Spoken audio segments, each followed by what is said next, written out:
Decimotercer domingo en el tiempo ordinario en el ciclo B. Estoy curada. Sonríe, la vida está para vivirla. Sí, a pesar del sufrimiento que lleva consigo, el hombre ama la vida. Vamos a ver desde cuándo tenemos esta concepción de amar a la vida. Bueno, ¿te acuerdas de esa película de Troya, esos personajes Aquiles y Ulises? Bueno, pues aquí Ulises le dice a Aquiles, esto de andar de guerra en guerra está de la caramba. Siempre estamos expuestos a la muerte.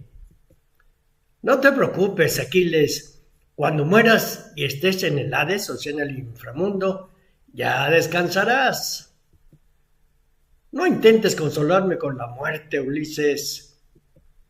Yo preferiría, como esclavo, servir a otro hombre en la tierra en lugar de reinar sobre los muertos. Esto pues pensaban estos en ese tiempo. Bueno, en Egipto, ¿qué decían? ¿Por qué tenemos que morir? Para entrar en la vida perpetua.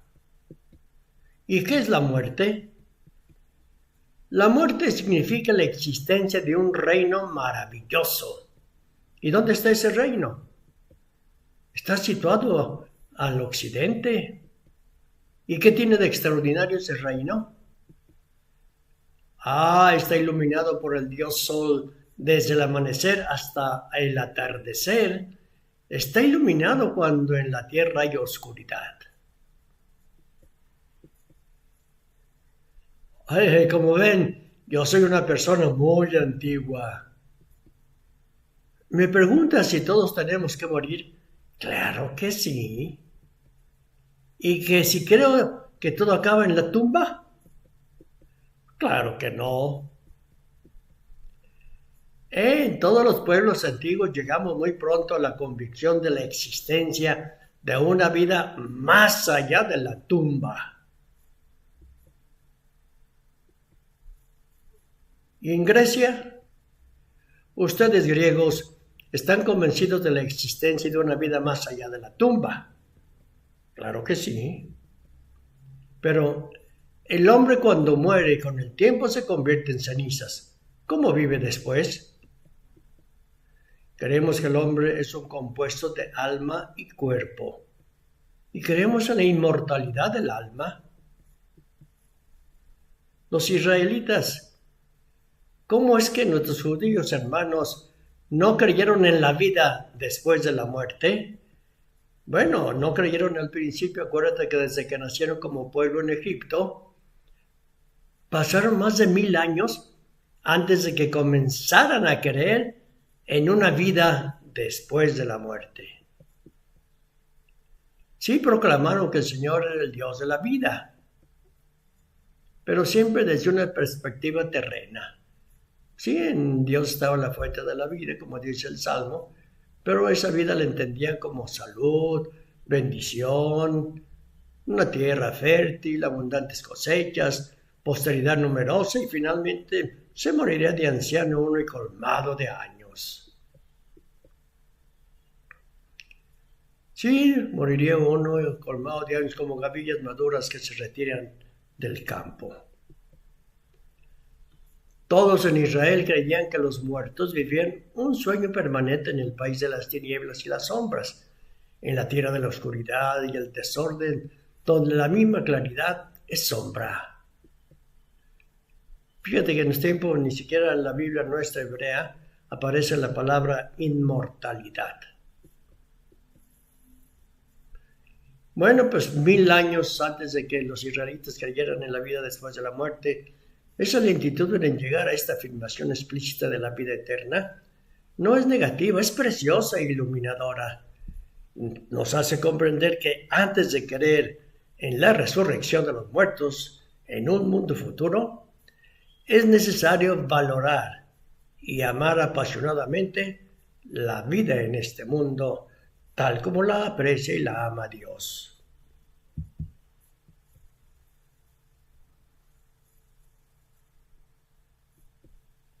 ¿Por qué tengo que morir? Venimos de la nada abrimos los ojos a la luz y nos enamoramos de la vida. Entonces, esta transcurre en un suspiro, dice Job. La vida pasa como los restos de una nube, dice el libro de la sabiduría. Pero Dios no hizo la muerte, ni goza destruyendo a los vivientes. Todo lo creó para que existiera. Las criaturas del mundo son saludables. No hay en ellas veneno de muerte. ¿Acaso nos ha creado Dios con amor a su imagen y semejanza para hacernos morir? La vida del hombre no es comparable a las olas del mar que suben y desaparecen sin dejar rastro de su paso. ¿De dónde pues viene la muerte? Ha entrado en el mundo por envidia del diablo. ¿Quiere esto decir que no habría muerte si no hubiera habido pecado? Bueno, la ciencia niega categóricamente esta afirmación. La muerte biológica siempre ha existido. El organismo humano se debilita con el correr de los años, se desgasta y muere.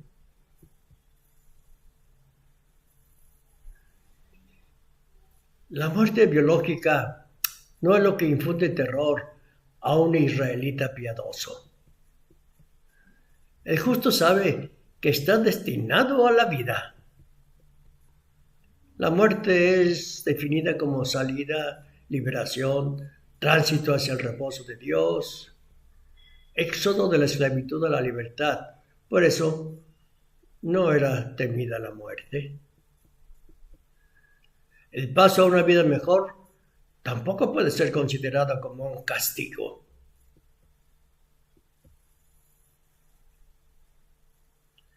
Decimos pues que lo que causa la muerte es el pecado.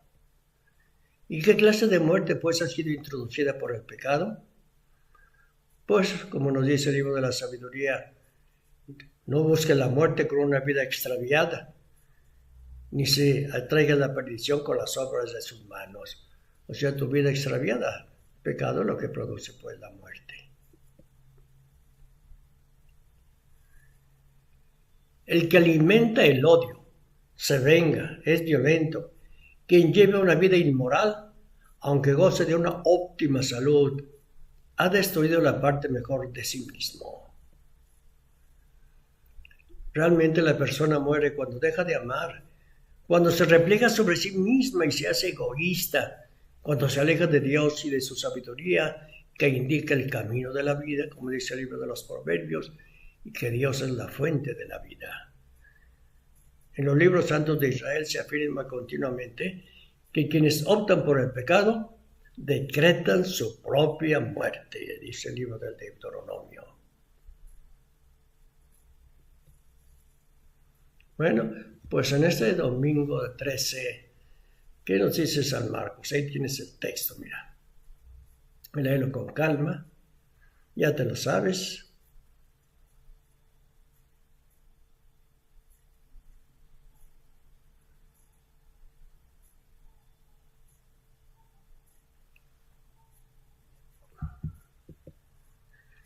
Este texto que resalto es el que voy a reflexionar en este comentario.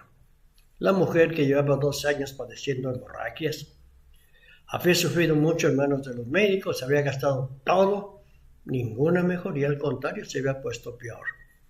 Cuando escuchó hablar de Jesús, se mezcló ante el gentío, por detrás lo tocó el manto, pues pensaba, con solo tocar su manto, quedaré sana. Al instante desapareció la hemorragia y salió en su cuerpo que había estado sana. Jesús sintió esa fuerza que había salido de él y le preguntó, ¿quién me tocó? Ay, Señor, mira, tanto están tocando. Sí, no, yo sentí que una fuerza especial salió de mí. La mujer asustada y temblando sabía lo que había pasado y se acercó y le dijo, yo fui. Le dijo Jesús, hija, tu fe te ha sanado, vete en paz. Y sigue sana de tu dolencia. También está la parte complementaria del otro milagro de la revivisión de a la vida de nuevo a la hija de Jairo. Ahí está, la sabes, fue allá a la casa, la cura, todos se alborotan, se ríen de él y dicen, no, no está muerta, está dormida. La levanta y dicen, denle de comer, ¿sí? Bueno, pues estamos en el hecho que voy a reflexionar, la mujer que entre la multitud toca a Jesús. ¿Por qué hace remarcar y San Marcos la cuestión de 12 años derramando la sangre?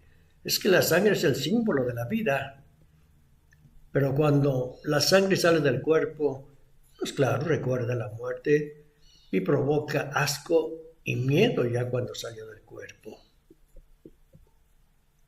Y la ley judía establece en este tiempo que la mujer que tenga pérdida de sangre no sea admitida a las fiestas y reuniones de la comunidad. Debe ser evitada por todos como si fuera una leprosa. Quien entraba en contacto incluso superficial con esta mujer estaba obligado a someterse a complicadas ceremonias antes de volver a la vida normal. Tienes el libro de Levítico.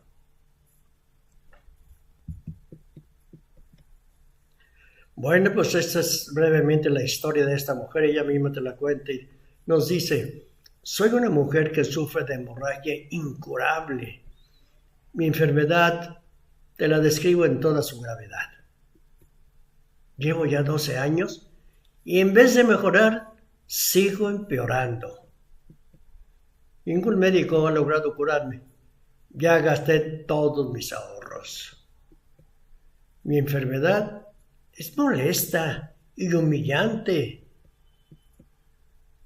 pues me golpea en mi intimidad, en esa parte de mi cuerpo que debe ser la fuente de la vida y, sobre todo, es causa de impureza religiosa. Como todas las personas enfermas, marginadas o despreciadas, siento un impulso irresistible de acercarme a Jesús, de tocarlo, porque pensaba, con solo tocar su manto, te aseguro quedaré sana. Pero 2 obstáculos me hacían imposible este encuentro. El temor a violar las estrictas disposiciones de la ley era un obstáculo fuerte, y la barrera formada por la enorme multitud que se arrecima alrededor del maestro. Difícil la situación. Entonces saqué fuerza de la debilidad y en silencio me acerqué por detrás a Jesús. Toqué su manto y claro que avancé con temor y temblor, como al estar enferma, sentirme impura fuera una culpa. Como golpeada por una fuerza repentina de vida, estuve curada apenas tocarlo.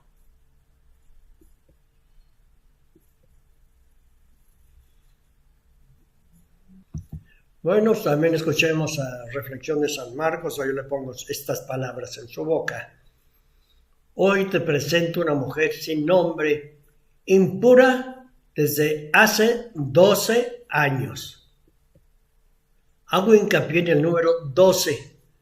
De hecho, lo retomo cuando hablo de la hija de Jairo.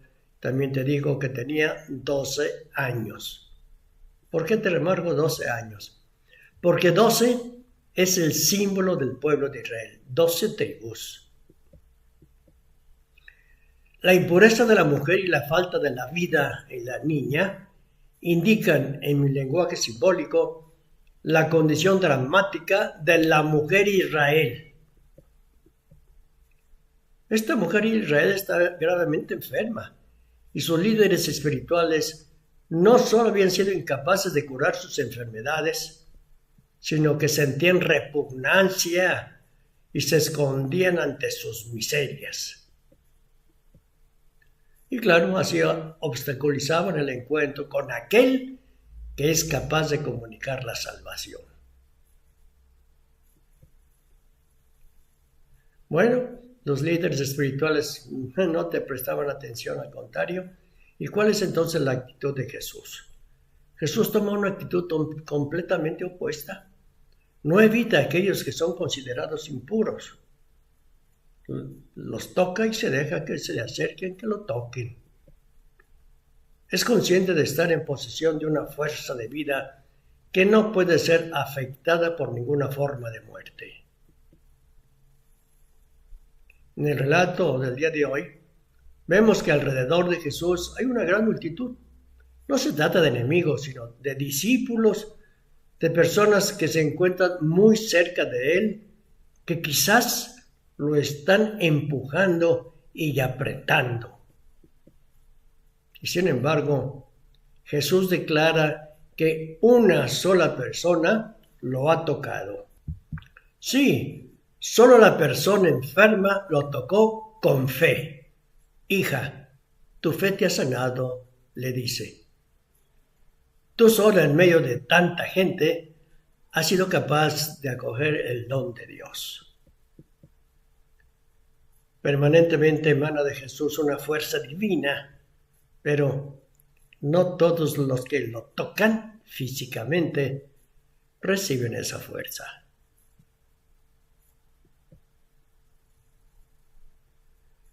En el hecho brevemente de la curación de la hija de Jairo, no estamos ante una enfermedad, sino algo más serio, más grave, sino ante una situación desesperada, la muerte.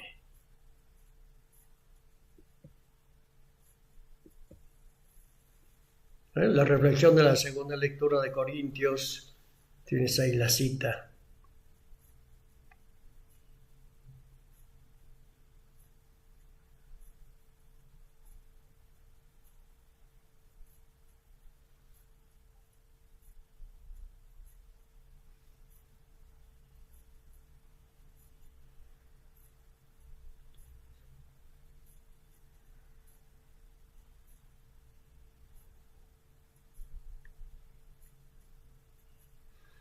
Bueno, pues ahí insta a los de Corintio, que ellos mismos habían surgido, pues a que sean generosos, como Cristo, despojarse, no que se queden pobres, sino que logren una mayor abundancia en los demás como igualdad. En este tiempo, durante el reinado de Claudio, emperador romano, los años 41-54 después de nuestro Señor, se registraron varias carestías en las provincias del Imperio Romano. Por lo tanto, también la región de Palestina, ya muy pobre de por sí, se vio seriamente afectada. En las comunidades cristianas vivieron situaciones de verdadera emergencia de pobreza. En Jerusalén, Pablo se había comprometido a ayudar a los pobres de su pueblo, recordando el deber de la solidaridad a los cristianos de las iglesias del territorio pagano.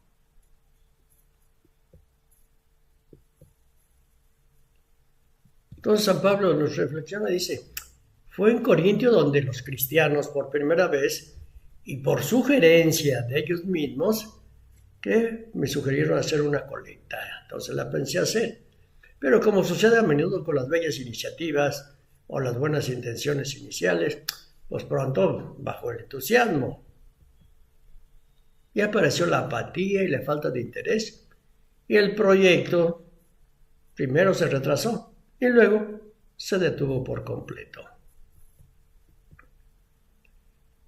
Yo no consideré conveniente imponerme contraste con mandatos. Decían, no, ustedes dijeron, no.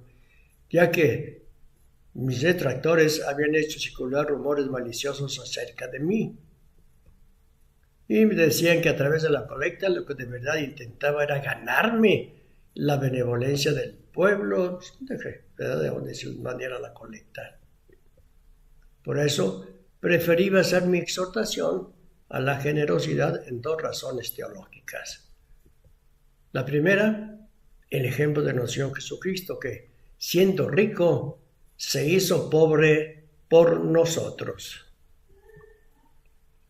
La colecta no es un simple acto de generosidad, sino sobre todo es señal de que la comunidad cristiana ha asimilado los pensamientos y sentimientos de Cristo. Es una prueba de la autenticidad de la fe, porque es una manifestación del amor gratuito. Y la segunda razón es la necesidad de crear condiciones de igualdad.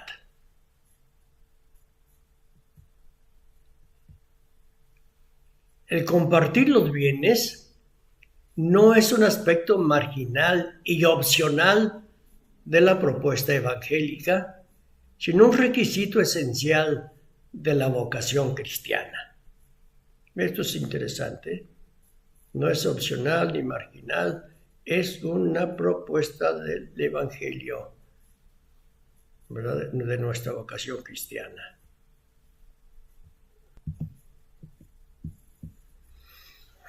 Buenos días, nos da Dios en este domingo y semana ya 13. Es interesante lo de hoy, el amor a la vida, y cómo Jesús está dispuesto a otorgarla a todo mundo en los dos acontecimientos del Evangelio y ahora de San Pablo, pues que es algo muy, muy interesante y vital para la vida de todos los días de nuestras comunidades. Continuamente en la Iglesia Católica te pedimos tu apoyo, ya sea en el ofertorio o personas cristianas que te ofrecen productos, que te dicen que hay que hacer una colecta especial. No es por el afán simplemente de colectar cosas, sino por las dos razones que San Pablo nos pone aquí, que son interesantes que tuvieras en cuenta. La primera, imitación de Cristo, que siendo Dios, teniendo todo, dejó todo y lo compartió con todos. Y la segunda, que no es opcional, sino que hay que buscar la igualdad ante las necesidades. Si yo con un 5 o un producto puedo ayudar a la equidad social, pues es un deber de yo contribuir, no es opcional. Tienes esa bella oportunidad cada vez que asistes a Eucaristía o se te ofrece esta oportunidad. No la eches a la basura, no critiques, no somos dinereros. Somos gente consciente que hace posible que la comunidad sea consciente y apoye en la solidaridad. Felicidades si lo logras hacer tú. Yo, en el caminar hacia la vida, te bendigo en el nombre del Padre, del Hijo, del Espíritu Santo. Amén. Gracias por aceptarme. Ora por mí, yo por ti. Feliz domingo y semana.